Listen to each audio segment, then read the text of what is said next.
All right. I think when we look at technology, when we look at trends, and when we look at the industries as a whole, in terms of what impact they all have on the landscape of social media, both for consumers and creators, I think what we always often see, but often ignore, is that there's so much that ends up impacting the landscape as a whole. And it really doesn't matter if you're a small creator, a large creator, an agency, a brand, a small business, solopreneur, UGC creator, influencer, artist. It really doesn't matter. There is going to be a long-lasting impact that you have to be aware of and also start to look at and have some form of a strategy for. Now, I can imagine that many people are not really losing sleep day in and day out about what should I do about my strategy, right? I think it's, for the most part, looking to find, number one, what works, but also really sticking to the core of what your passions are and what it is that's important to you in terms of your output to your audiences. So for the very first time in our 6 years, MRVL WRLD is hosting this video. My name is Alex, the Storyteller. I'm the founder and chief storyteller at MRVL WRLD. We are a creative agency building a creative ecosystem for businesses, brands, and individuals to take control of the narrative of their own stories. So join me for the very first time in this video, which is called The State of Creativity.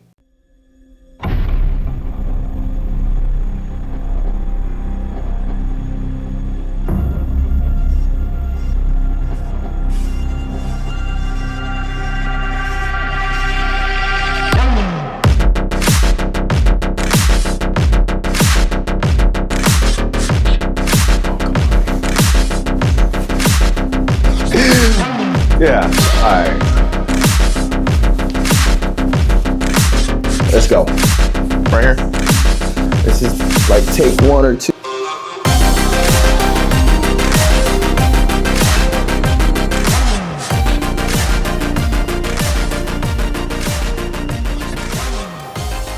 Let me tell you a little bit about my journey as the chief storyteller of MRVL WRLD. When I started this business, or the entity that would become MRVL WRLD at the beginning, I actually wanted to first do a lot of discovery and research. So normally I would imagine people start businesses and they kind of dive right in and get to it and, everything gets going.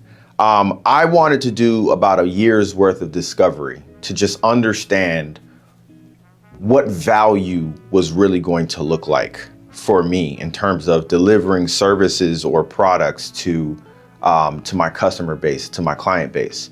What was that going to look like? What was our core value? I wanted to really build that out brick by brick. And if you've known me, if you followed me on social media for quite some time now, you would remember that a lot of that was discovery. It was travel, it was meeting people, it was creating with people. It was really this like free form art of just where do we build our pillars? Like, what pillars do I want to build this business off of?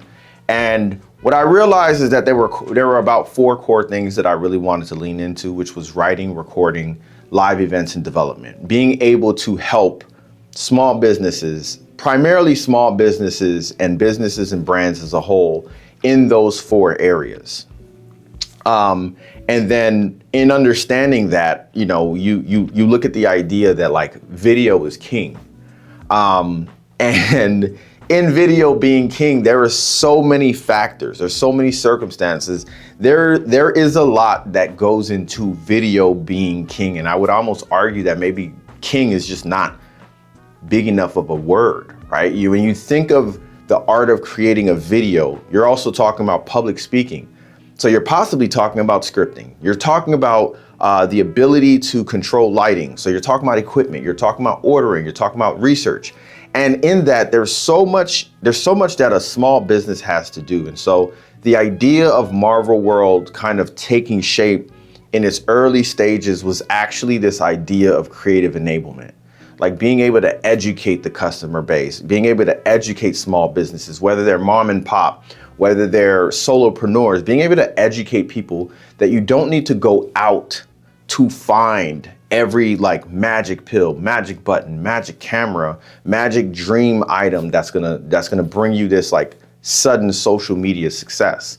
What I wanted to really build on with that was, number one, just being able to look internally first, to look at who's on your team, what skills do they have, what equipment do you have laying around the office, and then really enabling you to get your first W with what you already have, getting your first win with what you already have. And over the last 6 years, wow, what a story, what a journey that it's been, because in delivering that information to individuals on a one-on-one basis and client-facing situations and scenarios, there's also been a lot of discovery, continued discovery on how we can continue to empower people, how we can continue to do that. And I'm very proud of that, because so much of that work has actually come through me, as well as been delivered by me. So, I'm really proud of that. And I even think of this video right here and just, trying to recreate the ability that I naturally have, like the ability to just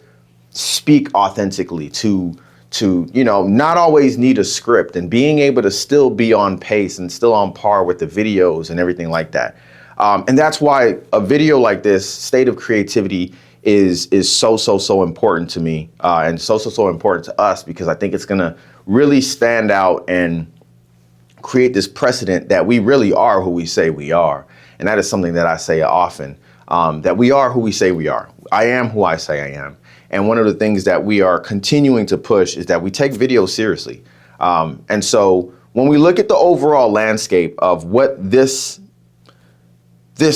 lifeline, what this journey has looked like across social media, there's a lot of really interesting trends. And we want to make sure that everybody is brought up to speed on what that looks like. In the State of Creativity, what we'll be talking today about is data, trends, what is going on across the entirety of the social media world, but also even beyond that, the entirety of the creative world. Social media is just a small part in the overall landscape of creativity. And I think that's very, very important to know. We'll get into some numbers that talk about that as well.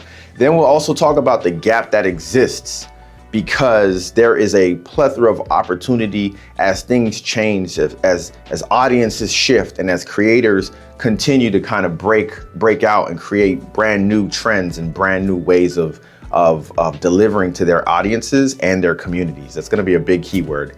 And then lastly, we'll talk about what MRVL WRLD is actually doing within this space, and how we are also continuing to build within our creative ecosystem as well. About 16 years ago, I was the host of an amazing radio show called Good Knocking Radio. If you followed me long enough, if you've known me long enough, you probably know that story. And one of the things that I always found interesting about kind of the distance, both in time and in strategy and practice, between now myself as a business owner, running MRVL WRLD, and then as a young man, kind of growing into this endeavor of Good Knocking, which would eventually become a business about 4 years later. Our strategy at the time was, hey, let's get on social media all at the same time, and we used to call it flooding the timeline. We would get onto Twitter. There was no Instagram back then. We would get onto Twitter, and we would essentially just kind of rapid post, right? We would just kind of spray and pray our information all out into, and once you were on, you would just see 4 people, 5 people, just all repeating the same information, reposting the same information. And it felt overwhelming enough to the point where you would say, you know what, there's no way that I can miss this information, because I've been bombarded by it. Ever since the algorithm was introduced to social media and the internet as a whole, the idea of seeing your preferences and seeing recommendations obviously has changed that. Spray and pray doesn't work anymore, right? I think we can all agree that if we all go on social media at 7 p.m. and just start posting the same thing, our audiences are not gonna see the same. Like, they're not gonna see it all at the same time. And also, we don't have the same audiences. And that's where our first pillar of the State of Creativity kind of comes into, because what we call the illusion of efficiency is one of the biggest challenges to social media and creativity as a whole. What am I talking about? I'm talking about artificial intelligence. This idea that, there is essentially zero barrier to entry, which is good. I want to be very clear about that. Having zero, barriers of entry to something is good. I would not be here if there was a higher barrier of entry to videography, or a higher barrier of entry to being a DJ or a host or whatever it was that I've ever done in the last 16 years. But that zero barrier of entry with artificial intelligence also means that who can wield the power to manufacture content at any given time is really high and really exponential. Artificial intelligence doesn't ask you why you want to create something. It doesn't ask you what your goal is. It doesn't ask you what your strategy is. It doesn't ask you your ethics, your morals. It doesn't ask you anything. You tell it or you ask it and it provides, which means anyone with an idea in 30 minutes can essentially create whatever it is that they want. Again, not necessarily a bad thing, because it does clarify a lot of efficiency. And I want to be very clear that I'm not entirely AI agnostic. MRVL WRLD uses AI for a number of different reasons, mostly in ways that helps us in efficiency with a lot of our administrative duties and tasks. We don't use AI for video. That's kind of our flex. But when you look at the landscape as a whole, AI and video have combined themselves together. They have fused. There is a relationship between AI and video. And I think what has unfortunately happened for a lot of businesses and brands, the use of AI looks like a grand opportunity to increase and scale the output, right? So we have gone back to this idea of spray and pray on an algorithm using artificial intelligence. And it definitely presents its challenges. First, one of the challenges that it has when you look at the data is that artificial intelligence, AI filters, AI layering on content actually is going to perform less than content that is otherwise, human in all ways. Again, does it have its place? It really does. And I can see a lot of use cases. I know of a lot of use cases that AI and video actually make sense. Talking about content that I've created myself, there's also a video where I discussed the AI flyers, that it is easy, that it is simple, that you can get a flyer in the snap of a finger at a fraction of the budget. But it begs the question, what are we losing in our output to our audience that we would have gained by applying a budget and providing that resource to professionals who could have done it for us the right way? And so there's a lot of oversaturation right now. When you look at the stats, these are stats that we've pulled from around the industry, again, wanting to make sure that we get this right and get this information to you correctly. About 59% of videos uploaded to TikTok right now have some aspect of AI, whether it's elements, filters, layering, or is just completely AI. 59%. For anyone who wants to challenge that information, they may say, Alex, it's a numbers game. We've got to get as much information and as much content out as possible. Again, spray and pray. But then I also challenge the idea then that it's also creating another issue, which is that there is so much content on the feeds now that it does really challenge, and it's going to force us all to really think about and really strategize on what kind of content we will be putting into this algorithm, into the feeds, onto the stories that will allow us to stand out. Think of the algorithm almost like a conveyor belt. It's 4 feet wide. It's a conveyor belt. And as it goes, everyone is just dropping their small knickknacks onto the conveyor belt. With AI, we go from maybe on a 4 foot wide conveyor belt, we were probably going maybe 12 pieces wide, right? Just 12 pieces laid across each other. I think now with AI, the amount of what's called AI slop has increased tenfold. The ability to post more, to create more has increased tenfold. And now we've got mounds upon mounds upon mounds of content sitting on each other on this conveyor belt. And it forces us all to realize and have to strategize more than ever how we will input something onto that conveyor belt and also stand out with the right call to action, with the right ethos, with the right language to attract humans who want to be in our audience and humans who want to be in our communities. Let's talk about some of the stats around this. There is a large amount of tax placed on creators in order to get this right. This is not something that we gloss over. This is not something that we kind of just brush off to the side. And if you are a creator, if you are a small business, if you are an individual who generally just wants to use social media even for fun and connecting with friends, I 1000%, like I mentioned earlier, I 1000% understand that burnout is real. I've experienced it myself.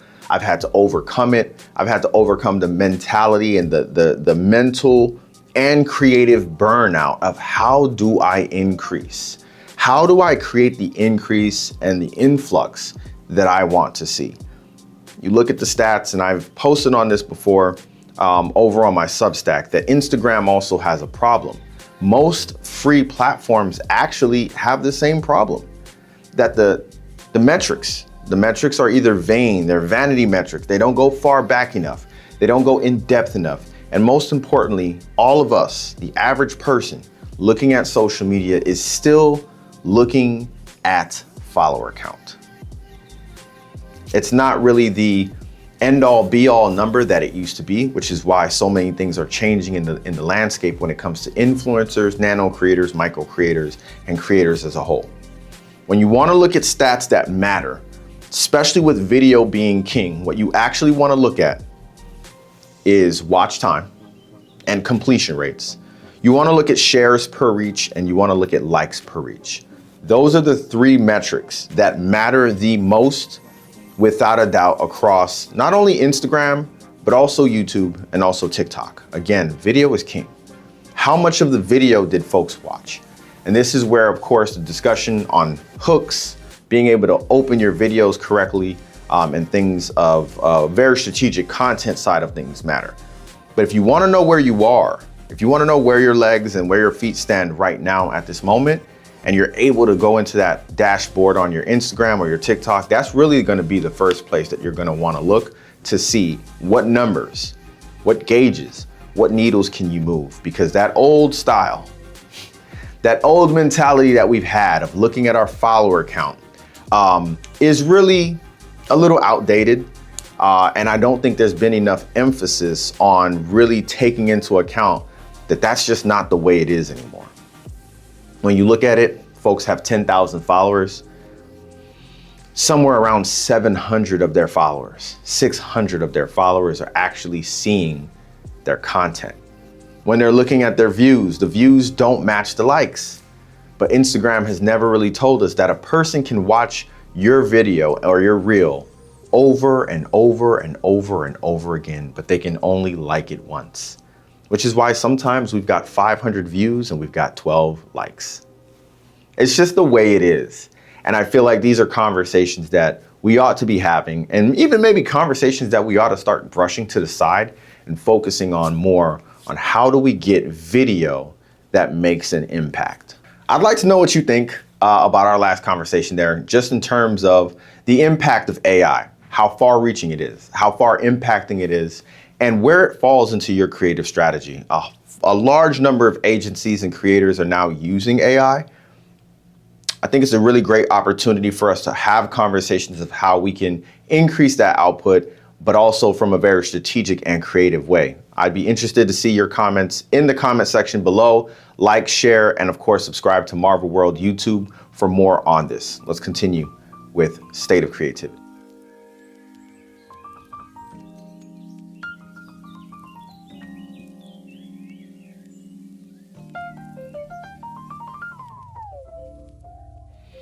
I think the AI conversation leads us to a very important secondary pillar here, which is as far-reaching as AI now is, there is a increasing level of just kind of apprehension towards AI. It kind of being fed to us and placed everywhere as co-pilots and as different tools within tools that we didn't ask for, obviously is going to create that third level of fatigue of just everything doesn't need to be AI. And when you look across the culture, when you look across media, when you look across entertainment, you will hear conversations. You will hear, I would call them whispers, but you are going to hear conversations from people around the way talking about a resurgence of going back to physical media, going back to, going more analog versus digital. We've got new tools that allow for you to just separate from the digital spaces, which takes us back to our conveyor belt. And in a long winding conveyor belt, we'll call it a C, in a long sea of AI slop on the conveyor belt, there is still an audience out there that is looking, hoping, and really eager to find human content in all of the mix of that. Because our fourth level of burnout that goes beyond just the burnout of AI everywhere is a starvation for human interaction and actual human feel. When you listen to a lot of the feedback about AI flyers, AI videos, you will hear people say things like, it feels soulless. It feels empty. And as someone who's created videos, I've seen goosebumps on people's arms from videos before. I've seen tears fall from people's eyes from videos before. I've seen people take really deep breaths from videos. That the idea that they were holding their breath the entire time they were watching a video. Those are very somatic reactions to video that come from emotion, that come from creative decisions within a video that essentially connect us to it. It creates that level of connection to a video. And a lot of that feedback that talks about soulless, empty AI slop videos is specifically about that. It's videos and just general content that is lacking the ability to actually reach us, lacking the ability to create a somatic reaction from us. It's not even connecting. It's not even landing, right? It's just, there's just nothing there. And so it's creating this level of like, man, every time I open up a feed, or every time I'm on social media, every time I look at an ad, every time I look at a flyer, I don't see and I don't feel humans. I don't feel a connection to the things that I'm seeing and feeling. And that little bit of starvation, that gap, is actually creating an entirely new segment, an entirely new portion of the creative landscape right now that I think is actually really beautiful. And I think that we are currently going through what I would call a new renaissance, where we're going back to being human. We're going back to wanting that connection. And a lot of brands on every level are actually really successfully doing this and being able to bring back aesthetics, visuals that feel human, videos that feel human, and of course, photos and aesthetics that draw us in to understand who we're connecting with and how we want to connect with them. I'll tell you a quick story, really quick, that about 4 years ago, I was connecting with an old friend who was interested in bringing me on to actually film some of her videos for YouTube.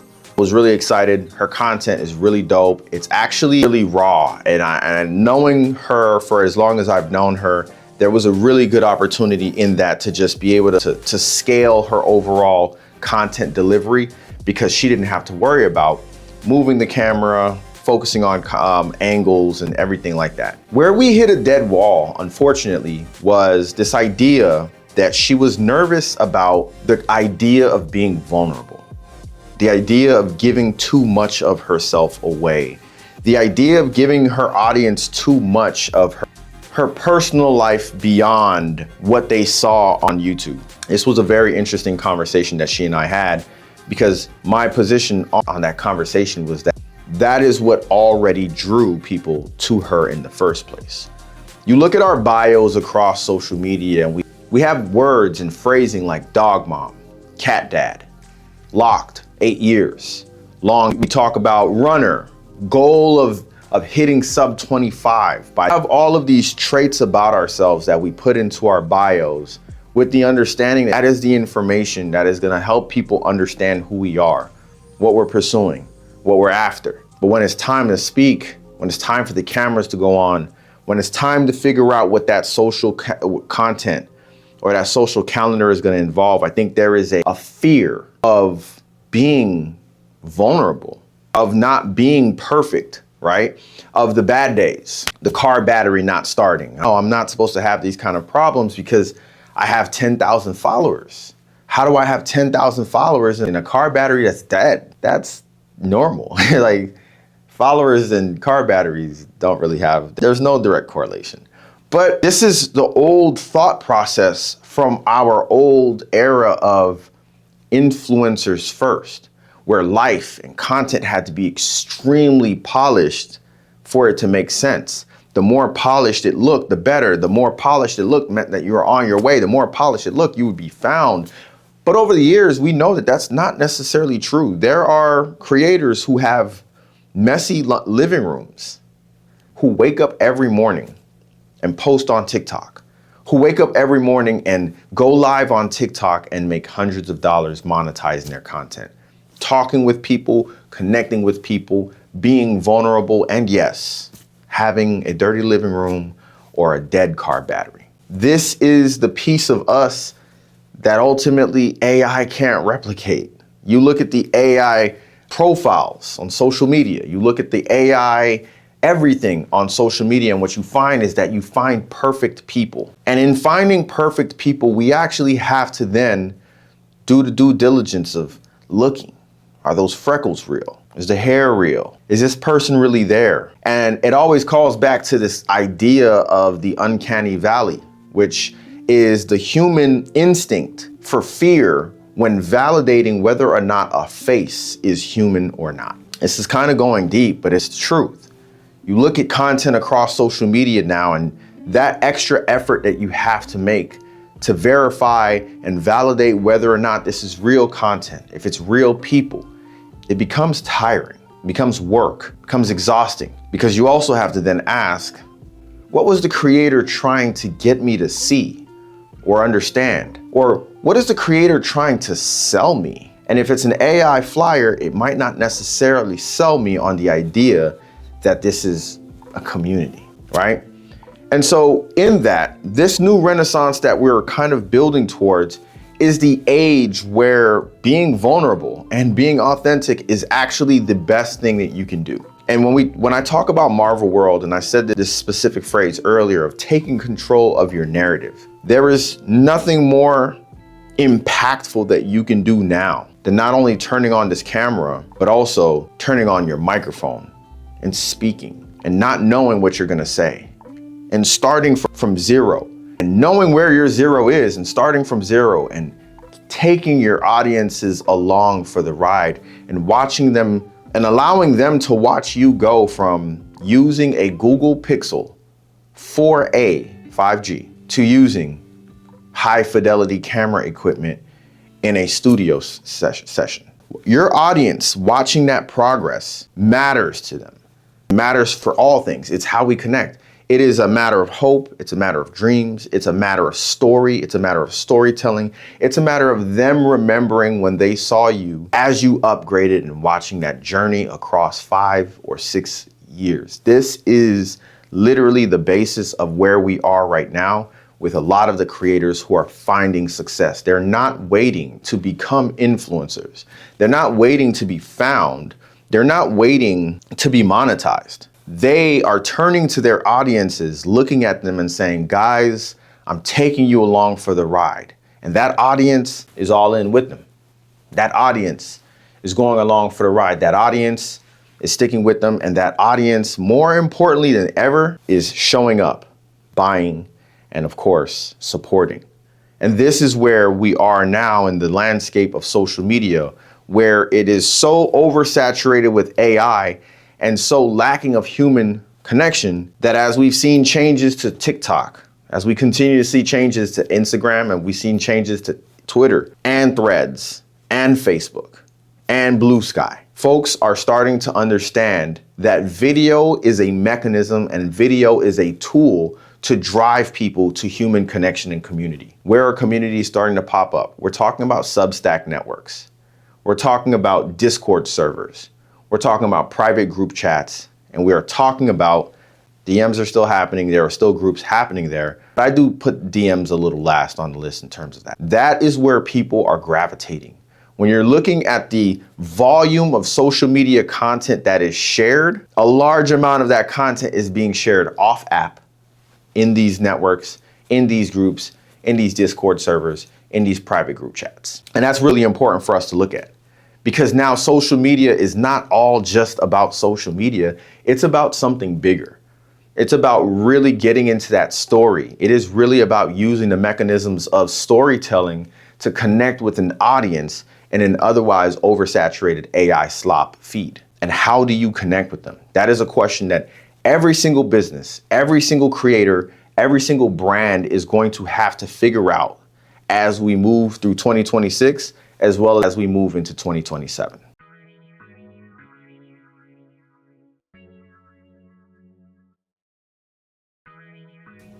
What are your thoughts? I mean, when you look at the ability to show community, I believe that this is why run clubs, the modern run club, is such a successful model at this.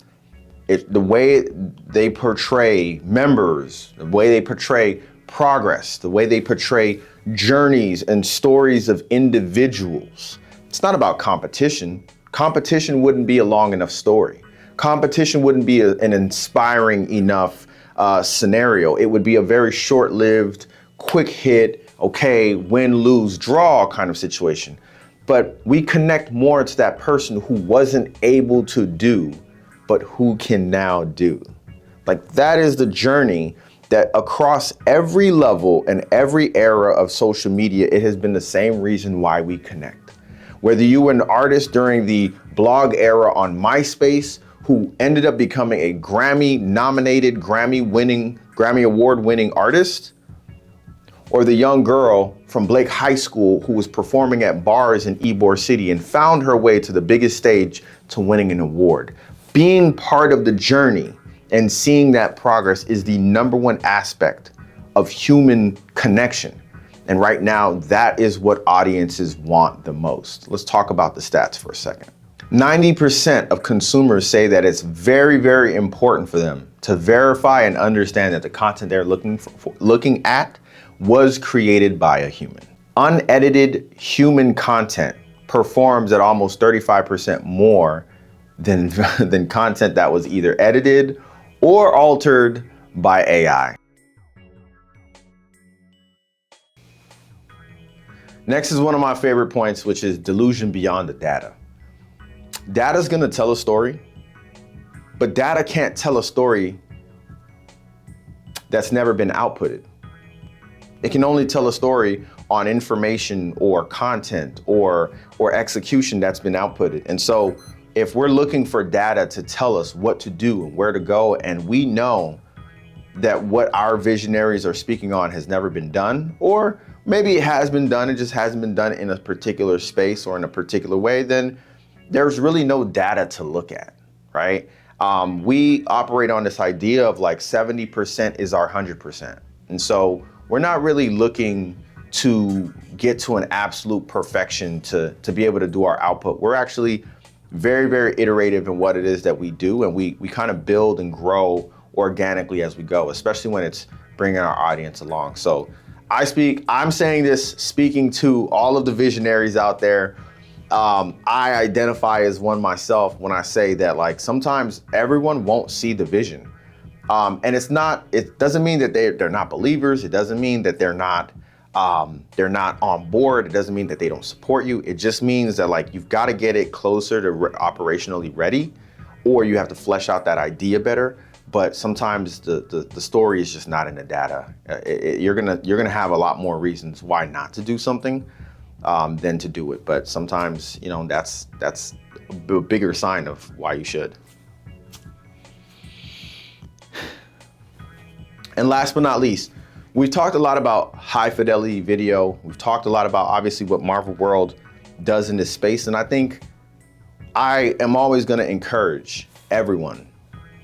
I am still very much about creative enablement as a whole. And I think for our small brands, our small creators, our individuals, our artists, our mom and pop shops, our businesses, we are not Fortune 15, we're not Fortune 500, we're not Fortune 100, we're not Disney.